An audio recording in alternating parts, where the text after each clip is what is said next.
What's up, folks out in YouTube land? This is Ethan, aka Lord Tupperware, coming at you with a special, hopefully short little video chatting about something that we've been dropping around in our episodes, on Twitter, in our streams. Just really want to make sure that folks are clear about this concept that we're floating around, and I think trying to make slightly evergreen a little bit. Before we get into the bulk of the video here, just want to remind folks, please, truly, like, subscribe, comment, all that good stuff here. I know it's like for the algorithm, whatever. It's really helpful for boosting the channel, growing the channel. As you may see, we're putting the episodes out in video form. That takes some time. Want to put out extra content for you. We had my Arena Open run from day 2 a few weeks ago. Going to try and do that again next week for the Wilds of Eldraine Arena Open. So trying to pump out some additional YouTube content for you here, and hopefully you're enjoying that. And please show your enjoyment by doing all that good engagement stuff. Takes you like half a second. Really, really helpful. All right, let's get into the video. Okay, so what is rectangle theory? Well, I guess to know what rectangle theory is, you have to know what a rectangle is, right?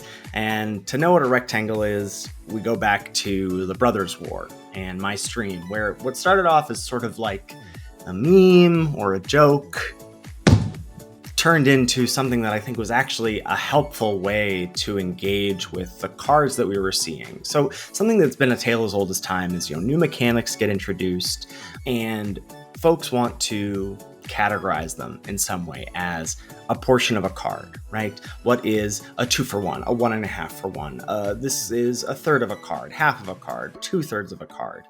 And as more and more tokens or game pieces get introduced, that becomes harder and harder to understand, right? So calling something a 1.5 for 1 isn't that helpful. Or something like Elvish Visionary, a 2 for 1.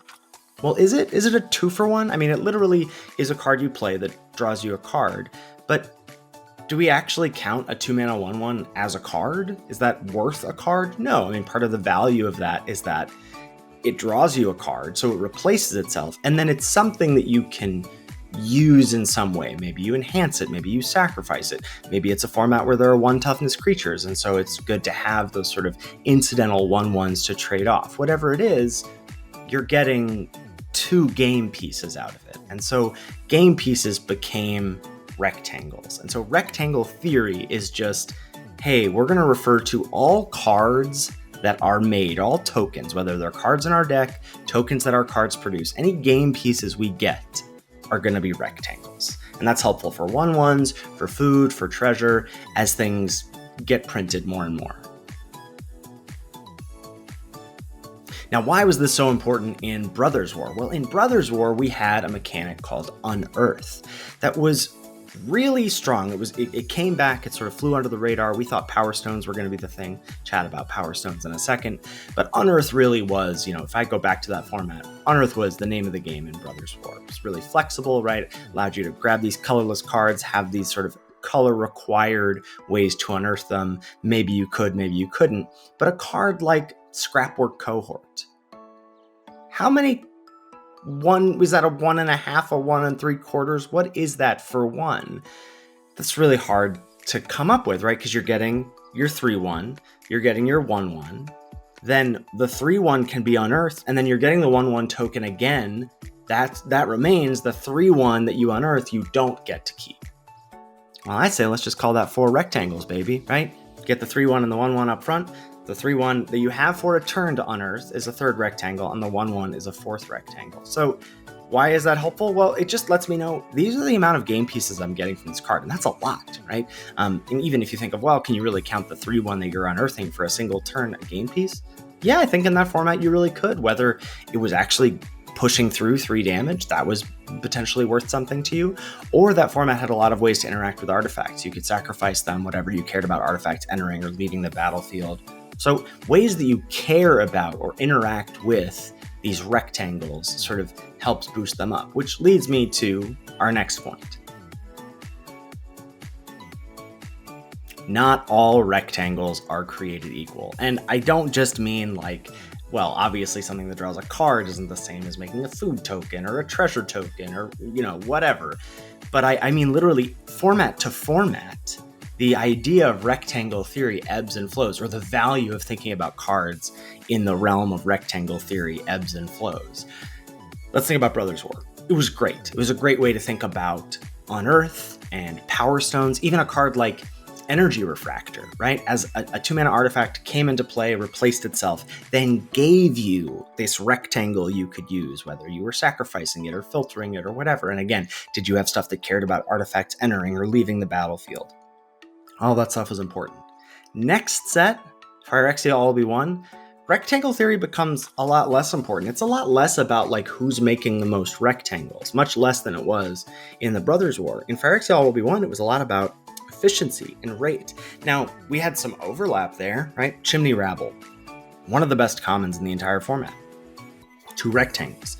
The reason it really was strong is it allowed you to play offense and defense, right? It created this aggressive 3/3 while leaving behind this 1/1. So sort of rectangle theory in a way, but not quite, right? Something like Basilica Shepherd. Could be good, could be not good. The fact that it was, 3 rectangles for 1 card wasn't quite the thing that made it relevant. In March of the Machines, we had battles, and you got an effect when they came into play, and you got an effect or a body, sometimes multiple things, when they flipped. How do you codify that? Well, you can think about them as rectangles. They had rectangle potential, but I wouldn't say rectangles is really the name of the game in that format, except for the red-black deck, where you were making treasures. Beamtown Beatstick was sort of the poster child for rectangle theory, because in decks that cared about making those treasures and then could use those treasures effectively, whether you were sacrificing them to grow your Jury or to draw cards and grow your Stormclaw Rager, whatever you were doing, those treasures were really valuable pieces for that deck. In Lord of the Rings, rectangle theory gets 2 big thumbs down. Barely mattered. You were not caring about making your food tokens. Amass, sort of, right? But Amass builds upon itself in a way that doesn't, you're not making multiple rectangles. So there's sort of diminishing returns on the rectangles that you're making. The name of the game in that format was ring tempting. Sort of ring tempting replaced rectangle theory of it doesn't matter how many pieces of cardboard you're making. It mattered how many ring tempting you were making.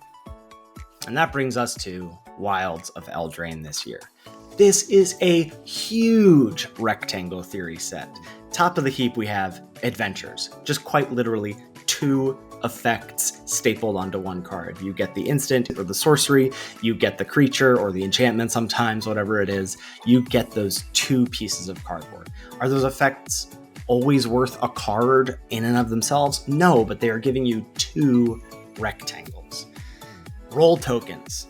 Quite literally, a piece of cardboard, a token that you can slap on a creature. Perhaps that triggers something. Enchantments entering the battlefield, leaving the battlefield, auras coming into play, all that good stuff. And then, of course, the return of food in a big way, in a way bigger, much more relevant than I think in Lord of the Rings, and a little bit of treasure. Obviously, we also have some 1/1 tokens floating around, the rats, and some humans. All of those tokens working together are really a nice way to just be like, hey, what value am I getting for these cards? You're getting a bunch of rectangles, and rectangle theory states that the player who makes the most rectangles in the game is very likely to win that game. I hope you enjoyed this video. Click the like and subscribe button. Really appreciate it, and we'll catch you next time.